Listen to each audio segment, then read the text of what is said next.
Pasteur Matt Sanan, bonjour. Bonjour, monsieur le journaliste. Vous êtes le président de la société civile sous coordination donc de Butembo. Aujourd'hui, le monde entier célèbre la journée internationale de la paix. Vous savez très bien que nous vivons dans une zone à proie donc de l'insécurité. Vous, en tant que société civile, qu'est-ce que vous faites pour que la paix, en tout cas, revienne ici dans la région? Merci pour la question, monsieur le journaliste. Vous comprendrez d'abord que la définition de la paix, selon plusieurs auteurs, nous rappelons que c'est un rapport entre personnes qui ne sont pas en conflit, mais aussi c'est un état de concorde, d'accord entre les citoyens ou les groupes sociaux, où nous pouvons dire absence d'élite sociale et de troubles sociaux. Et maintenant, connaissant un peu ce que veut dire la paix, nous voudrions dire que à notre niveau, nous sommes en train de prêcher le comportement, les attitudes auxquelles chaque personne, chaque individu, chaque citoyen doit afficher pour promouvoir la paix. Ça, c'est un. Et ça, nous le faisons à travers les groupes de travail thématiques de notre organisation dans les différentes branches et couches de la population. Et vous savez, une personne, les anthropologues disent que la personne c'est une animal intelligente. Mais vous comprendrez qu'il y a un certain moment où on peut passer à ces différentes éducations civiques, mais cela revient à chacun individuellement de prendre conscience que la paix doit provenir d'abord de lui-même. Ça, c'est un. Mais néanmoins, dans le contexte général que nous traversons, cette paix dépendra aussi des dirigeants nationaux du pays, mais aussi de la communauté internationale. Et alors, à ce qui concerne ces différents niveaux, nous sommes en train de faire le plaidoyer au niveau national par rapport au soutien des militaires sur le front, sur les lignes de front, parce que c'est là où la population enfouie pour venir se réfugier, là où ils sont, ils pensent qu'ils peuvent être sécurisés. Et à cette question, nous faisons des voyages. Goma, nous voyons le militaire, le gouverneur militaire. Et récemment, nous avons aussi même vu le gouverneur militaire de l'Ituri. Et donc, à notre niveau, nous sommes en train de montrer aux dirigeants les pistes qui peuvent nous aider à ramener la quiétude dans les agglomérations qui entourent la ville de Butembo, en particulier et en général dans notre province du Nord Kivu et même de l'Ituri. Et au niveau national, heureusement, le commandant suprême a pris l'initiative d'appeler toutes les couches du Nord Kivu et de l'Ituri. Nous avons également réitéré certaines propositions pour qu'ils arrivent à ramener la paix au sein de notre province. Et donc, je pense que nous ne dormons pas à ce qui nous concerne. nous sommes en train de donner ou de proposer les pistes à la personne habilitée à prendre les décisions pour résoudre ce problème. Et l'une des résolutions ou des pistes, nous avons toujours dit qu'il faudrait qu'on remplace, qu'on remplace les militaires qui ont duré longtemps dans le front ou dans ce milieu. Et cette question même à Kinshasa, en dehors du table ronde, j'ai essayé de côtoyer certains ministres. La réponse était l'effectif des militaires. Nous n'avons pas d'autres militaires qu'on peut relayer à part ceux qui sont ici. Et ils ont dit que leur espoir, c'est aux militaires qui ont fini la formation, et ils pensent que dès qu'ils seront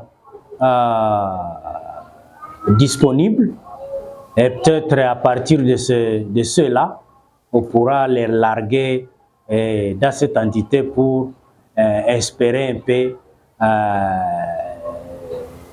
un nouveau souffle pour les militaires qui sont évidemment au front actuellement.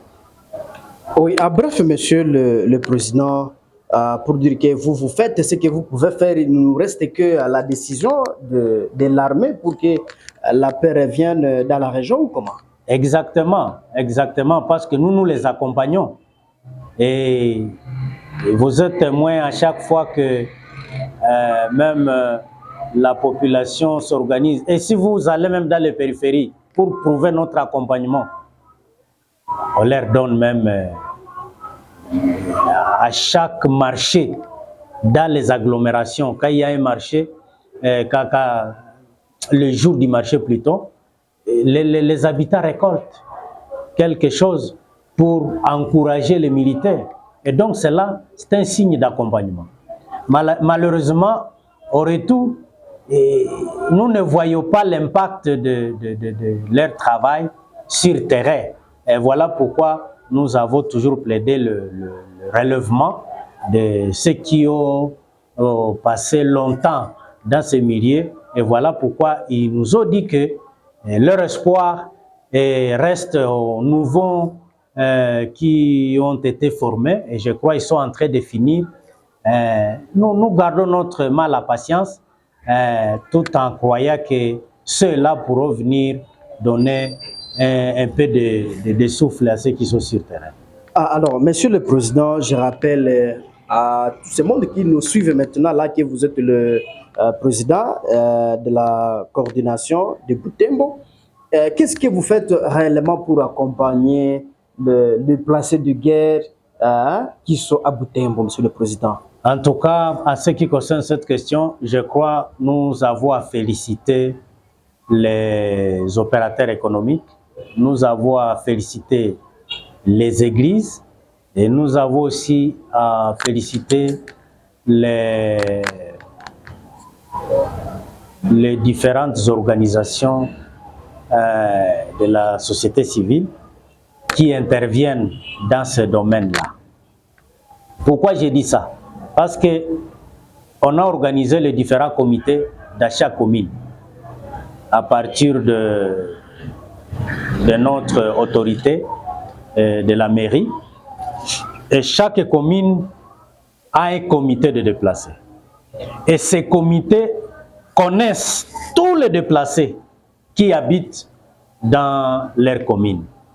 Et alors, ces mêmes comités, ils ont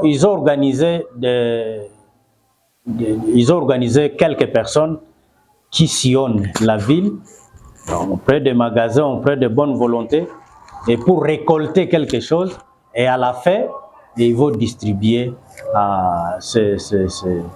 se vivre auprès de ceux qui souffrent, évidemment, comme vous les connaissez. Et en dehors de cela, il y a également certaines organisations, ils interviennent ponctuellement en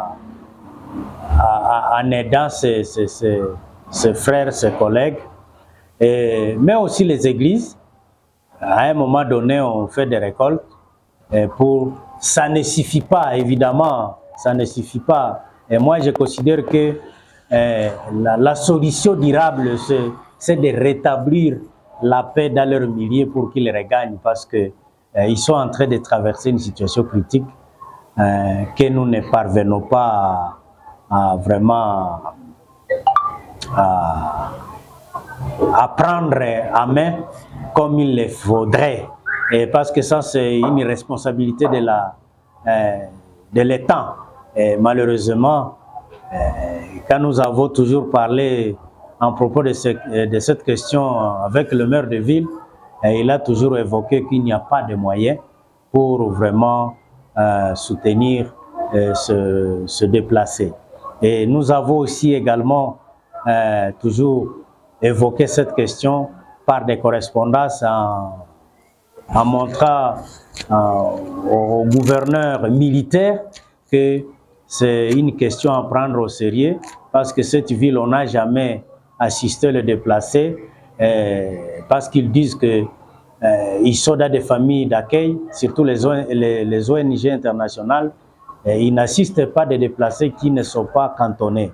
Et ça cause un problème. Récemment, nous avons été en échange avec certains responsables de l'UNICEF et du CICR.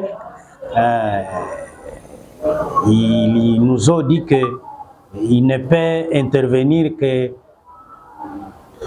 aider peut-être les affaires des déplacés par rapport à la scolarisation, par rapport à leurs difficultés personnelles, mais intervenir comme déplacés, ils disent que leur principe d'intervention ne les autorise pas. Et j'ai même discuté, j'ai même dit, mais des fois, vous voyez la réalité, il faut dépasser vos principes pourvu que vous puissiez aider ces gens qui sont souffrants, parce que c'est pour cela que vous êtes là, évidemment. Bon, ils ont dit qu'ils pourront discuter avec leur hiérarchie. Je n'ai pas encore fait le suivi par rapport à cet échange, si réellement ils pourront venir intervenir ou pas. Oui, nous sommes pratiquement à la fin de notre entretien. Oui. Monsieur le Président, avez-vous un mot de la fin adressé à la population, aux autorités, à l'occasion, en tout cas, de cette journée internationale de la paix? À cette occasion de la journée internationale de la paix, je voudrais seulement appeler la population à savoir qu'ils sont acteurs de la paix et nous devons être à paix. Nous devons être à paix avec nous-mêmes, parce que ces difficultés, si quelqu'un est en conflit avec lui-même, il ne saura pas procurer la paix à son voisin. Ça, c'est un. De deux, nous devons appeler à l'autorité de notre ville, en particulier, de cimenter les relations civilo-militaires, parce que ce sont ces relations qui peuvent nous aider à pérenniser la quiétude au sein de notre ville, pour que, bien que la situation dépende bien que certaines situations dépendent de l'autorité nationale et de l'autorité internationale, mais au moins à notre niveau, nous voudrions qu'ils pérennisent et cimentent les relations civilo-militaires pour que nous ayons la quiétude au sein de notre vie. En tout cas, Monsieur le Président, révérend Pasteur Matt Sanane, nous vous disons merci pour votre temps devant la caméra de la Moto TV et de la chaîne Léon Joleo. C'est moi qui vous remercie.